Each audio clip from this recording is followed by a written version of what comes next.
Hey Courtney, what's your favorite thing about fall? Well, I love the pumpkin patches, pumpkin spice lattes, Halloween, the weather's getting cooler. Oh, and now, thanks to Taylor, I love football. Oh my god, yes, I'm the biggest Chiefs fan now.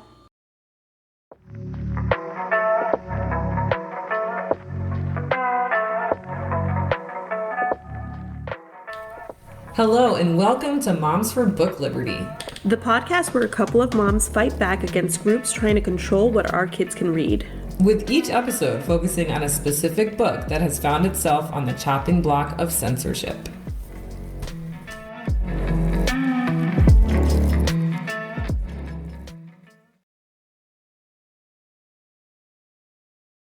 Did you catch the Chiefs game last Sunday? I actually missed it because I'm really bad about remembering that the game is on until after, but I saw like clips of it. Yeah, I watched it with my daughters actually. Are they into football now too? Now they are. Well, they're really just more into my reaction whenever Taylor comes onto the screen.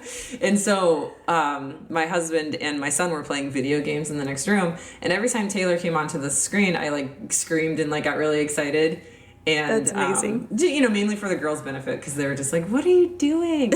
And they're like, "Why is Taylor at a football game?" And then my husband was like, "What is wrong with you? Like, did they score a touchdown?" I was like, "No, right. It was just Taylor." I mean, everyone's excited to see her there. Even like the NFL like made their whole like TikTok says NFL Taylor's version. Oh, that's so funny, because her Taylor's version of 1989 dropped today at the time of this recording, which is Friday, October 27th. Yes. So yeah, she's a big deal. Yeah. And then now, I didn't know much about Travis Kelce. Oh, that's because he wasn't famous before. I mean, thank you, Taylor, for putting him on the map. She's really doing his career a favor. Yes. I've loved seeing the videos of the guys getting so triggered by that trend. And it's just hilarious. But I mean, really, she is doing him a favor, because I saw some statistic that, like, I wrote it down, now I can't find it, but when she's at his game, he averages 99 yards a game. Oh, yes, I saw that. But when she's not at his game, he averages, let me think, I gotta look back in my notes. It was 36 or 46.5. So that is, I mean, almost double. I mean, so she's improving his game. She really is putting him on the map. Yeah, she really is. Whether you like her music or not, you have to admit that, she is a huge deal. Here's a post from Instagram from Mad Over Marketing, and it says, Taylor is bringing her widely popular tour to movie theaters, which, did you go to that? I want to. I haven't yet. Okay. I keep telling my daughter we're going to go. Which is like, that's such a cool idea, right? So what's the first thing that happened? Well, AMC's theater stock rose by 6% in a single day because she announced the movie theater tour. Wow. Then AMC's site crashed because they just could not handle the demand. And yet, Taylor broke the record for the highest pre-sales for a movie. And she's got like the #1 movie right now, too. Movie. Right. It's just a video of her concert, right? Yeah. And, I saw a tweet recently and I loved it. I don't have it with me, so it's not word for word, but it said, now we need to get her to visit a library. Yes. And I was like, yes, that's what we need. Because she's already done amazing things for voting, yes, voter registration, and she's a huge proponent for the LGBTQ community. Yeah. I just can't believe she broke the highest pre-sales for a movie in 24 hours, ahead of Avengers and Spider-Man. She's killing it. Yeah. And I love that for her. I'm 43, but I'm over here like gushing over her new relationship, and I'm so happy for her. Yeah, and like she's doing a really healthy, happy relationship. Yes. I mean, who really knows ever, but yeah. I don't watch football, or I didn't before. So I didn't really know that much about Travis. And he seems like such a great guy, because now that the more I learn about him, he is not like this toxic masculine guy. He's huge, he's buff, he's like everything an alpha male should be, but he's not toxic. Exactly. And I'm like, yes, this is what she needs. This is, and of course this is great for girls. She chose right. Yeah. Yeah. It is great for girls. That's a really good point. So, you heard it from us first. Taylor's the best. She is. We're in love. Actually, I'm sure you heard it from so many people first. I saw some other post about, like, how much more money she made. Oh, my God. Than Travis. And which is, like, obviously we don't have to point that out. And I'm sure she doesn't hold that over his head. But it's just, like, it's such a nice flip-flop. Yes. Oh, and didn't you see something somewhere where his new title is Taylor's boyfriend. Yes, I was about to say that. And I love the way he just takes it in stride. Like, he doesn't get upset by that. Like, again, not toxic. He just laughs it off. He thinks it's great. Because I got... Awesome. Yeah, he is awesome. Because I remember getting, like, slightly irritated at being introduced as, like, Blake's wife over and over again. I don't know where it was. It was, like... I think it was, like, when I was a teacher. And for whatever reason, Blake was also a teacher. And so we were both at the same school, in the same school district, right? So we knew a lot of people. But I would always get introduced as Blake's wife. Not like, another employee. Yeah, like, not Courtney. And he was never, like... introduced as Courtney's husband. Right. And so I was at some event and I was like, I got really snarky. I thought it was being funny, but I think they were like, oh man, we're really sorry to offend you. I was like, I'm just, I'm being funny about it. But yes, you did offend me a little bit. I was like, why isn't it, Courtney's husband? But I do love how they're playing on that. And I like the way he takes it. And there was also an episode, because he has a podcast with his brother. Oh. And his brother was talking about, he showed up to an award with like shorts or something. And, his brother was giving him a hard time. Like, oh, why'd you do that? Travis to his brother. Uh-huh. And so he was like trying to blame his wife. Like, oh, she didn't bring me my pants. Oh, and he was like, oh, yeah, she must have been so busy with, the 3 kids, getting them ready. And he totally called them out on it. Why can't you remember your pants? Right. And the cool thing about it, because I like his brother a lot now, too. Yeah. Is that he was like, yeah, you're right. It's my fault. That is so cool. And I mean, they're like, I'm looking at it and I'm like, these are great examples for boys to have. Mm-hmm. And, they're football players. They're that masculine guys that, people like to idolize. Mm-hmm. But they're not toxic. I'm like, these are the guys that we should have, who we should give microphones to. Absolutely. Finally, some dudes with microphones that aren't dicks. Exactly. But yeah, back to your point on putting Taylor in the library. Mm-hmm. I think, she's done such a good job at encouraging people to stand up for what they believe in and to, just really just do what's right. And speaking of doing what's right, Scholastic is making steps, maybe. I'm not giving Scholastic a gold star. Right. But they are making steps to maybe do the right thing. Because I saw a post on Instagram, because let's face it, that's where I get my news. Me too. And my husband, Courtney's husband. Courtney's husband also provides the news. The post was made by Equality Florida. And it is a letter from Scholastic to the authors and illustrators saying, I want to update you regarding the book fairs, share every story / celebrate every voice case. First, I want to apologize on behalf of Scholastic. Even if the decision was made with good intention, we understand now that it was a mistake to segregate diverse books in an elective case. We sincerely apologize to every author, illustrator, licensor, educator, librarian, parent, and reader who was hurt by our action. We recognize and acknowledge the pain caused and that we have broken the trust of some of our publishing community, customers, friends, and trusted partners and staff. And we also recognize that we will now need to regain that trust. So that was in response to saying that they weren't going to have diverse books at book fairs? Well, I think it was they were going to have a collection that was optional. So the schools could decide if they wanted this diverse collection or not. So not just at book fairs, like just at schools?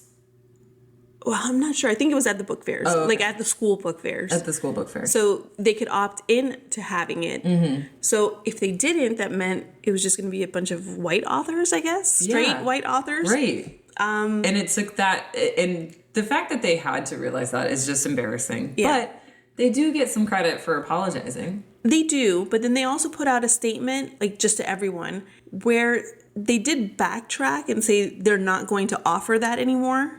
Like not make it a choice, but it's kind of unclear if that means those books are just going to be integrated into the regular book fair. Okay. Or they're just not going to offer them at all. It's not very clear. So people are a little skeptical about what their intent is going to be. Yeah, because, you know, Scholastic is just a company trying to make money at the end of the day. And they're going to do what's best for their pockets, unfortunately. But yeah, I guess we'll have to wait and see. Maybe we'll give you an update next episode to see, you know, what Scholastic is doing, if there's been any progress. But I'm hoping that they just integrate all the books. Right. And they just, I mean, because they have to have some sort of process of choice when they're making those book fair magazines that the kids always come home with, right? And circle all the books that they want to buy when they go to the book fair. And before, they've always had a nice, diverse, a selection of books. Yeah, you want to have a diverse selection. Yeah, and not like a separate package for the racist schools to say, right. You know what? No, we're good. Yeah, or no, I don't want that. You know what? I shouldn't say racist schools, because it's not really that the schools are racist. It's that they're afraid of a lawsuit. Yes. Because they want to focus on education, and they're in a hard place. So they're afraid of the racist parents. Exactly. Yes. Speaking of Scholastic book fairs, did you see that one district is requiring permission slips for book fairs? Oh, in Brevard County, right? Or down south, somewhere down south. Yeah, somewhere in South Florida, of course. I feel like everything happens in South Florida. Yeah.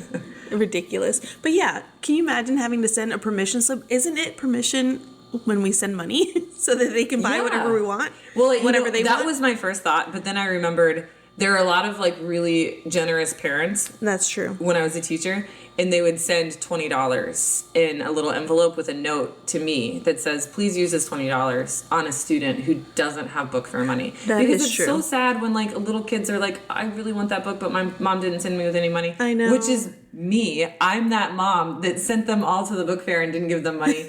Because the last time I sent them to the book fair with money, they combined, I have 3 kids, they combined all their money and bought a slime kit. I bet. I already knew where that was going, because I volunteer for these things sometimes, and I see what they get, and it's they're always trying to buy these ridiculous, why are they even an option? And they're $40. Fair. It's not a toy fair. No.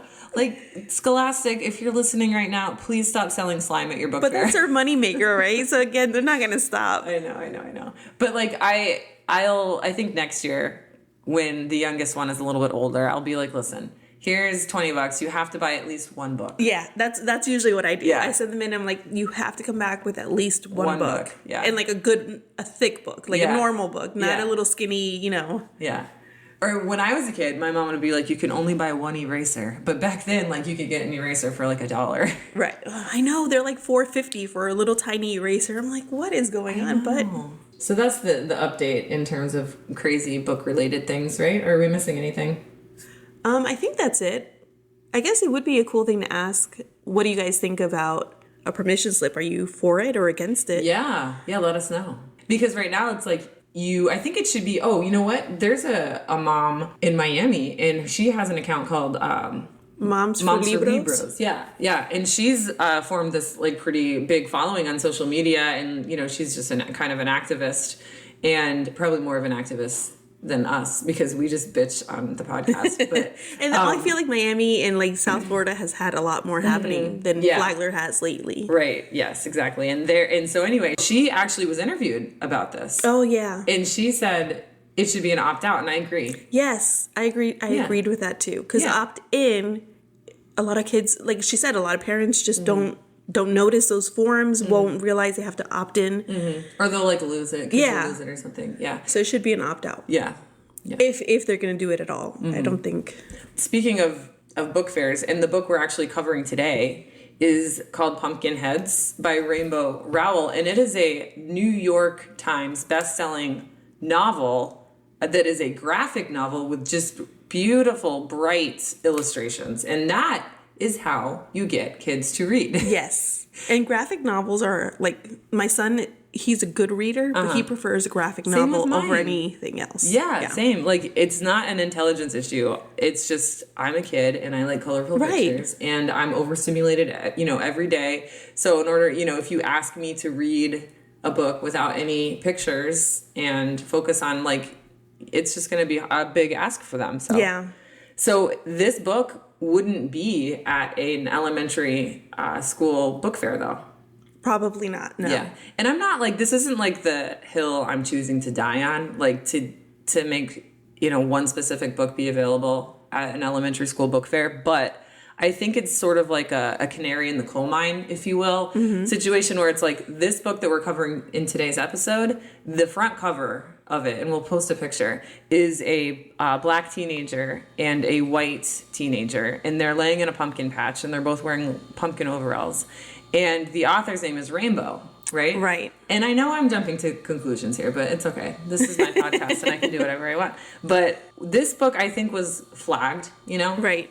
by Moms for Liberty and whoever as probably potentially being inappropriate because, it features diverse characters, right? And the author's first name is Rainbow. And I've heard homophobic people talking about how the rainbow was stolen and blah, blah, blah. my and so, God. they associate, anything rainbow is associated with LGBTQ. Yes, anything. Community. Yeah.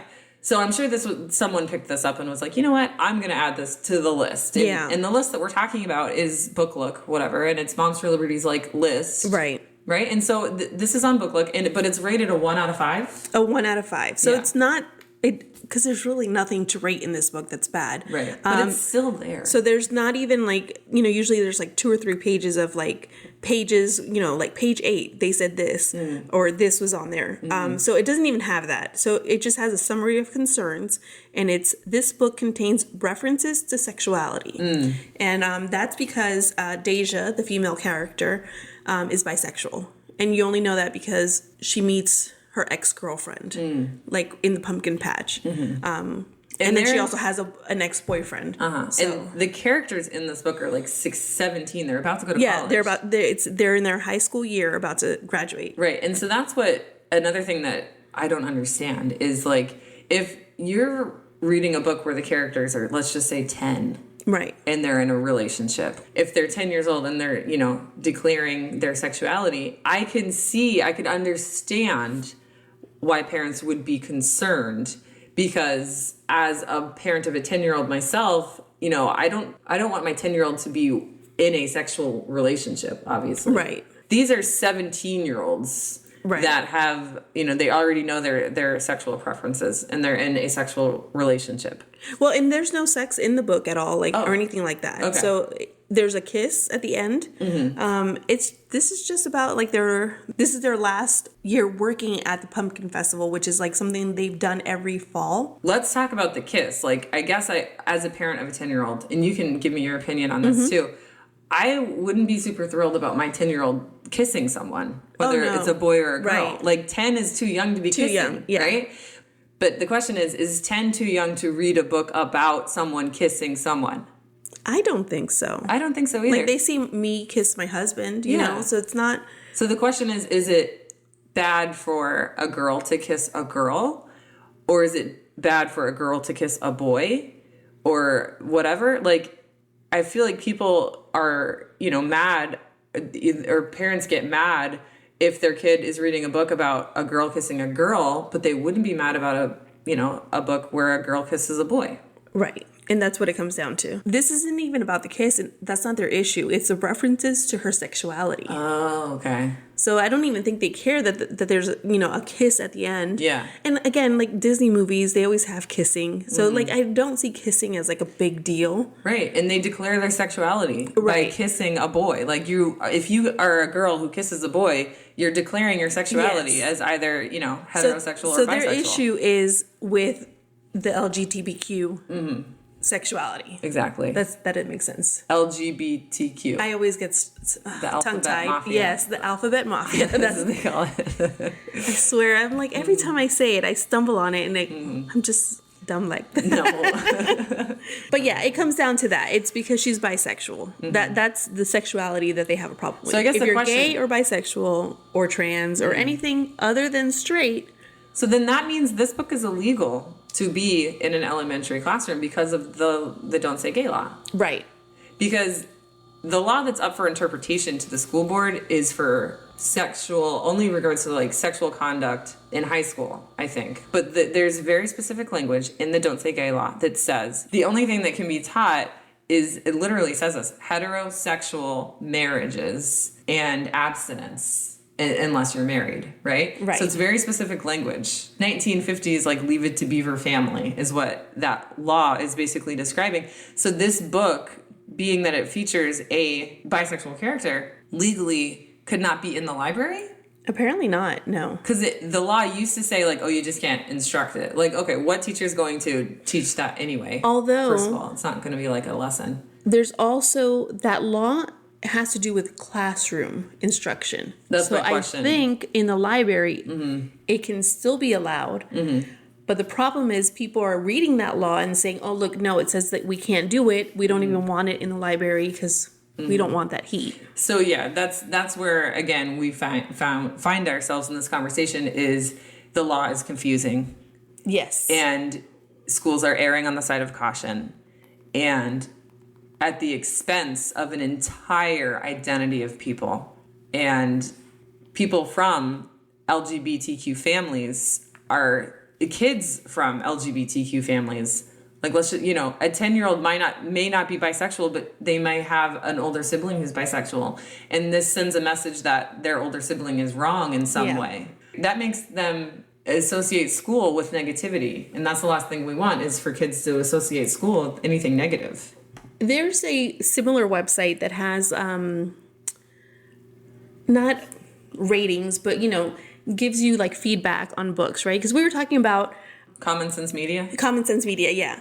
So they've added something about diversity on their ratings, and I just read it. Hold on. So on commonsensemedia.org, they have this book listed as well. They just review all kinds of books and just give like age recommendations, which this one they recommended 12 and up.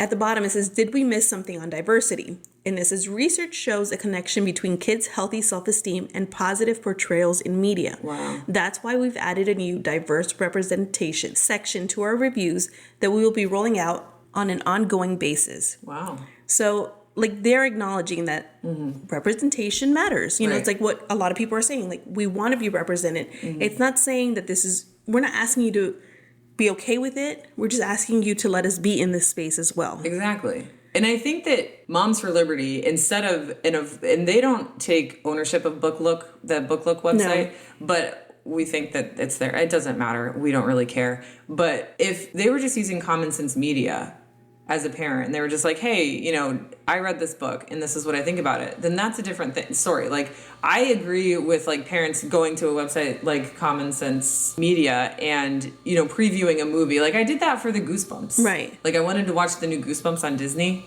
Have you seen it? You would like it. I think so. With Jack Black? No.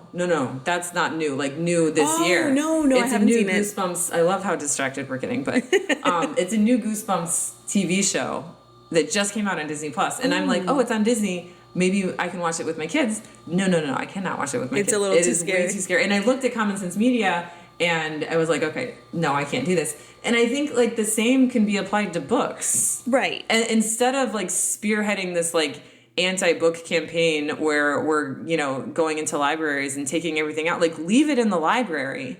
And just go to Common Sense Media. Right. Or even to Book Looks, if that's what you want to use. Like, I don't have an issue with that website per se. I just have an issue when they start using it to challenge books, like word for word, what's in there. That's the point of that website. Right. Which is why, like, Common Sense Media it doesn't have, like, the exclusive goal of taking down public education. Yeah.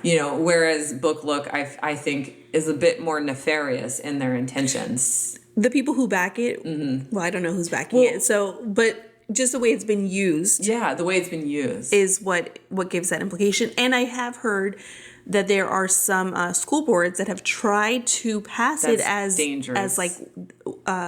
they should use Common Sense Media. Right. Or they already have media specialists who are trained to use them. Right. Use the media specialists because they're the professionals. Yeah. Because like Book Look doesn't have Of Mice and Men on there, for example, which is a book that, a parent should be concerned about their child reading if this parent is also concerned about them reading Pumpkinheads, for example. Right. But that's not on there because it doesn't have a gay character in it, and it doesn't have, a biracial relationship. Yeah. And it's just not a diverse book. And the thing, too, is I also think Rainbow Rowell, the author, has other books that are more YA. Well, this is a YA graphic novel too, but other books that have been challenged, I believe, and that have more sexual content within the pages. And I think that's why this book is on there. Like, if they didn't have their eyes on the author already, so what they do is like, are all of her books on Book Look then? I didn't look. Okay. So I'm just speculating on this part. But I know that there's other books like Fangirl. is a really popular book. I didn't realize it. I have that book at home. I haven't read it, but my daughter had it, and she's not a big reader. So they find like popular books, and then they find something that's wrong with it, and then they try to ban it. And I'm like, you finally have a book that kids want to read, and this was a couple years back, but then you start to nitpick at everything that's in this book to get these kids to stop reading instead of being happy that they're finally reading books. Yeah, and I just looked it up, and Fangirl is on there along with Eleanor and Park and Wayward Son. So only 4. Oh, and I can see they're rated a little bit higher. Yeah. So what they do is they'll find an author that they have an issue with, and then they'll review all their books. Gotcha. And that's problematic because you're not just looking at broad-based books. You're like, oh, I don't like this author. They put something in here I don't like. Yeah. Now we got to see what else is in all their books. Yeah. You know what would be a fun data analysis activity is if we created like a visual graph showing how many of the authors on this book report website were diverse authors. Oh, yeah. But yeah, so this book itself, even they rated it a 1 out of 5. There's nothing wrong with the book. I haven't seen that it's been challenged anywhere yet, or, I just don't have that information.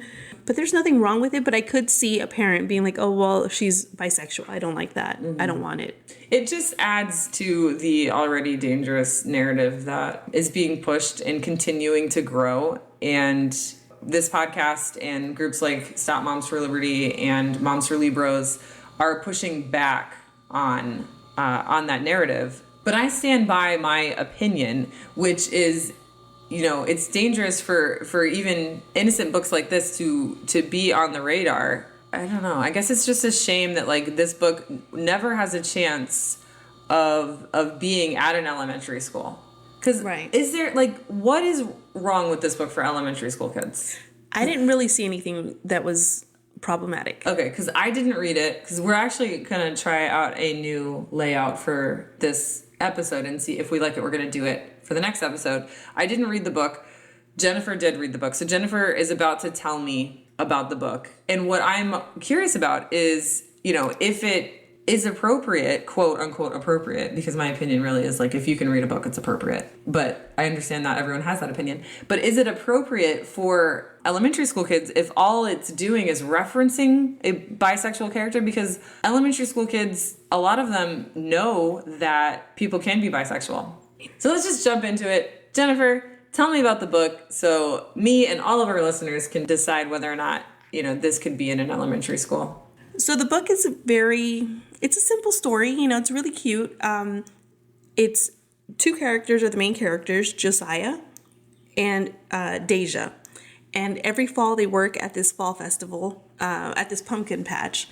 And they're like best friends while they work. So they're like fall best friends. This is their last day, the last day of the festival, and the last day that they will be working it because they're seniors this year and they're graduating and then they're going off to college. So Josiah has always been like a stellar employee of the year, I guess. Employee of the month? Of the month, yeah. Yeah, I saw there was a picture where his he had like all of the posters up and it was Josiah for every month. So he's like definitely a hard worker and like he loves the pumpkin patch. And it's his last day. And Deja has always worked with him. She's a little bit more laid back, also a good employee. But Josiah has had a crush on the fudge shop girl since day one. And so Deja's whole premise is it's the last day, you have to go talk to her.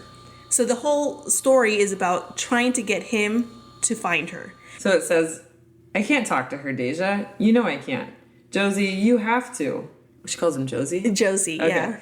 You've been mooning over her loudly and at length for 3 years. You can't just never talk to her. Yeah, so that's like the whole premise of the book is him trying to find her or them trying to find her because she sounds like a funny character. Oh yeah, she's so funny. She says, Josiah Templeton, you are a timid little bunny rabbit who has spent 3 years hiding down in that succotash hut from any hope of romance. Do you know what succotash is, and by the way? Do you? No, apparently it has to do with lima beans, but I have no clue what it is. Oh, I don't either. But yeah, so they're on this, mission to find her. And apparently this pumpkin patch is pretty big. So they go to where she was supposed to be. And she has been sent, the fudge girl has been sent to a different section to work at a different station. But this is still in the same pumpkin. In the same patch, yeah. Wow, this is a giant pumpkin patch. I know, it sounds huge. So then now they're trekking their way over there to try to find her, and things happen along the way. Deja wants to stop to get food at every stop because she's like, this is my last day too, and I want to experience the whole farm. Okay, so do they stop at the Pie Palace? They stop at the Pie Palace. They make s'mores, and then along the way, there's every time she gets food, something happens. Like a kid steals her bag of popcorn, or there's a little girl that's hungry, so they give her their food. Along the way, she runs into a lot of her exes because Deja is really outgoing. Mm-hmm. So she's Josiah or Josie, he's very mellow and he's very focused on doing his job and being the best at it. And Deja's just very outgoing. Oh yeah, here's the part where they went to Pappy's Apples to get a caramel apple, and while they're waiting in line, she's like, this is my last chance to have a double dipped Granny Smith. And then she sees her ex and she says, hi, there's my ex. Which one? Apparently she has a lot. Yes. Jess, don't look. Which Jess? Apparently there's more than one Jess. The sire. Whatever that. And so Jess, the sire, who's this cute little redhead with freckles and braids, says, Deja. And then Deja says, oh, Jess, hi. Hi, Josiah. How's life at the pony go round? Oh, And does anything else happen other than just the fact that they're just two girls? That's it. Okay. That's it. And they dated in the past. That's it. So that's the only mention to her, really being... She says, oh, the patch won't be the same without you next year, Deja, because Deja's going off to college. And then it pans to a funny look on Deja's face. And that's it. So nothing scandalous. No, nothing scandalous. And that's pretty much it. They go back and forth. You get the feeling along the way that Deja's had a crush on Josiah. Oh, really? Yes. Okay. Because along the way you find out she chose to stay with him. She picked him as her partner to work with. And then every year she kept picking him and kept staying at whatever station he picked. Which he didn't even have a clue that you could pick a different station. Which is just a funny element to the story. Yeah. And that's pretty much it at the end. But she's still trying to have him She's helping him meet the girl of his dreams. Right. Even though she kind of likes him. And it's a girl that he's never talked to. He's just seen her. Okay, the fudge girl. He's never had the nerve to talk to And the is her name Marcy? Marcy or Mercy? Marcy. I think it's Marcy. Okay. So finally, at the end of the night, he gets on a hayride with a girl. The last hayride. Marcy. Okay. And he talks to Marcy. And Marcy does not like the farm, does not like working at the pumpkin patch, and she's not anything that he expected her to be. And so he asked her, why do you even work here if you hate it so much? And she said, this is where all my friends are, and I just want to be around them. And it kind of clicked for him that he wanted to be around the important people on his last day. Mm-hmm. Because she wanted to go on this hayride with her friends, and they didn't make it for some reason. Mm-hmm. So then, it clicked for him. He jumps off the hayride, goes back to find Deja, and that's when he kind of realizes, I've been wasting my time going after Marcy when Deja, who's everything that I actually like, is right here. So then that's when he kisses her. Oh. And that's the scandalous kiss? That's the scandalous kiss. Which I'm not even sure if it's scandalous even to there, because they didn't mention it either, to be fair. Mm-hmm. But I think the scandalous part is her being bisexual. Okay. And that was just one scene where she saw Jess at the caramel apple stand? Yeah. So here's the end of the book where they kiss. You're my best friend. You're better than my winter, spring, and summer friends. This is Josiah talking to Deja. You're better than anyone I know. And it shows a picture of her hands trembling. What are you doing, Josie? She asks. You told me to take my shot. Are you about to kiss me? No, not now. Maybe, eventually, only if you want me to. And the illustrations in this are so, well drawn, and the facial expressions are really good, and it shows him looking super nervous. And then he says, Deja, I don't want October to be over because October means you. Are you kidding me? No, I'm too nervous to kid. Are you kidding me? No? ?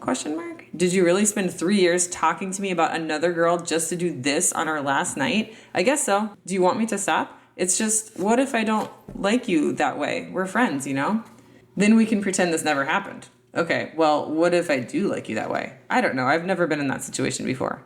What if I liked you that way a long time ago, then got tired of waiting for you to take the hint? I'm sorry, Deja. You know how I am. And then the goat eats her caramel apple, which is kind of funny. What do we do now? I didn't rehearse this. I think we go to Walgreens and buy half-price candy. Okay. Because that's like their ritual every year. Oh, okay, for Halloween. And then it shows her stepping closer to him, and then she kisses him. Oh, yes, yeah. Which I think is like a really nice element to the story, because she's like, "Are you going to kiss me?" And then I think, it's a good model of him, not just like, in the movies where like the man kisses the woman without her permission.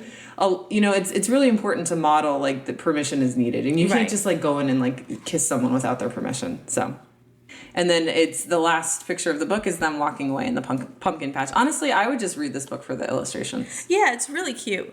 So my daughter read this book. I actually brought it home with the full intention of reading it, but I didn't get around to it because my life is crazy.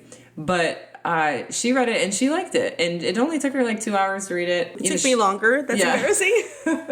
But I think she was really attracted to the illustrations, and you were saying something about Moms for Liberty, saying that like their whole shtick is they're trying to improve reading levels, right? Right. But that's problematic.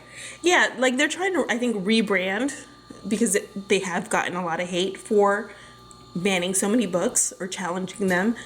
So now their new thing is like, oh yeah, they want to help improve reading, and they want to, implement some stuff, which I don't trust them. Mm-hmm. But anyways, the whole thing though is, if that's your intention, if that was really your intention, you would not be banning books. You would not be, because what happens is this book, there's nothing wrong with it, right? No. But because there's a bisexual character, it won't be in the school library. Right. And that's a shame, right? Yeah. That's the issue right there. Exactly. So representation matters. Mm-hmm. These books aren't available. Mm-hmm. And of course they'll say like, oh yeah, you can buy it. The whole thing that they always say, you can go to Amazon, blah, blah, blah. These kids can't do that, right? And that's, the kids that don't have parents or adults or whatever that like take them to the store and say, pick out any book you want. Those are the kids that need access to books the most. And we're not talking about just so that they have like a diverse perspective. We're talking about so that they have opportunities to improve their reading levels. Because that's the only way that you can really improve your reading level, is by having access to books that you like to read, that you want to read. Right. Because I've tried to force my kids to read certain books. Me too. I love Harry Potter, and I started reading Harry Potter when I was 11. And my daughter's about to be 11, so I'm like, just read the first book so, like, we can bond over it, And she's like, no, I don't want to. So, you can't force kids to read books that they're not into. Right. And so if you start taking these kinds of books out of the library, I'm talking elementary school, because that's where reading levels are so important. You have to establish good reading practices that, as young as possible. Right. And that really determines how you do in math, in science, in, history. It's like, if you cannot read, you're not going to excel in anything else. Right. And so Moms for Liberty's shtick of saying, oh, they're trying to improve reading levels is just complete and utter bullshit, because what they're doing is limiting the books like Pumpkinheads, which is like such a popular book for kids. And really, they're just hurting kids in the long run. And statistics show that when kids self-select a book, they are better readers. They're more likely to read the book to completion. Exactly. They'll want to read. So when we're limiting the books and what they have access to, and now they go into the library and they don't see something that gets their attention. Now you have a kid that doesn't want to read. So how is that helping? Yeah. Going back to what my daughter said about this book was that, she said, Mom, there's a lot of immature kids at my school that might not, handle the fact that there's a bisexual character.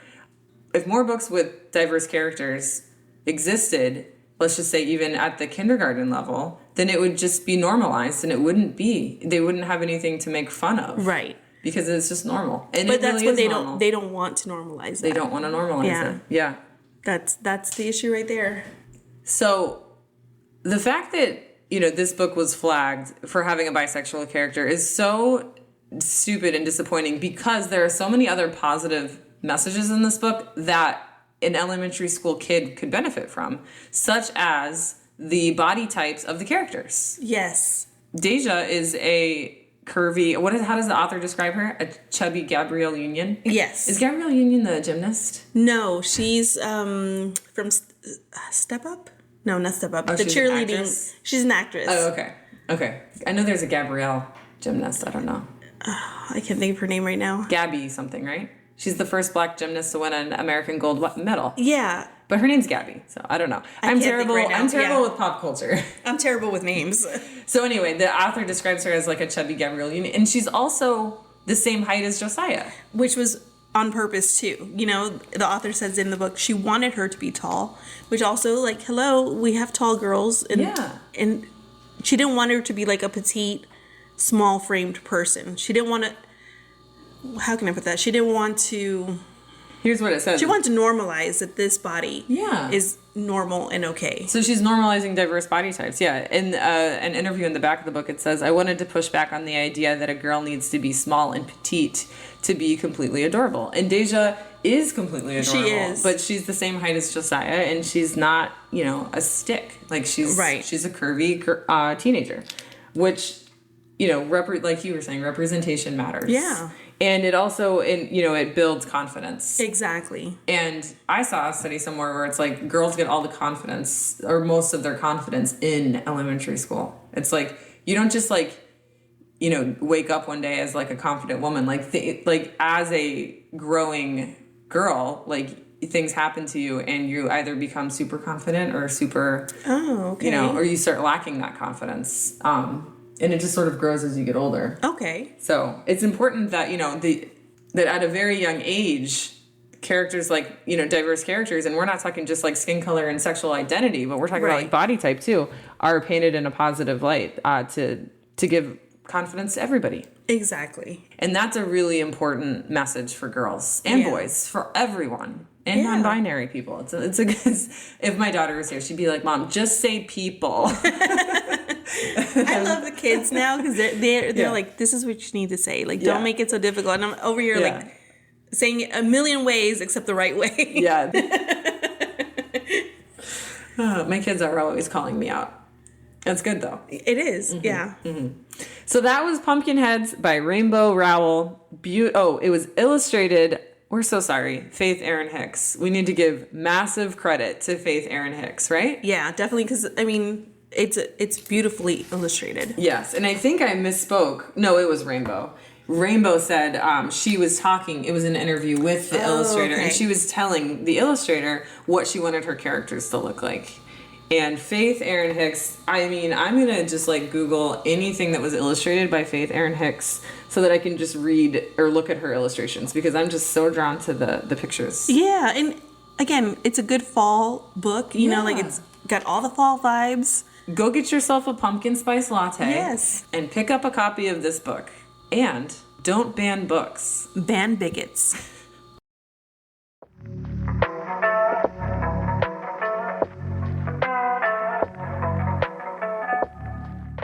This episode has been engineered and mixed by your hosts, Jennifer Mendoza and Courtney Green.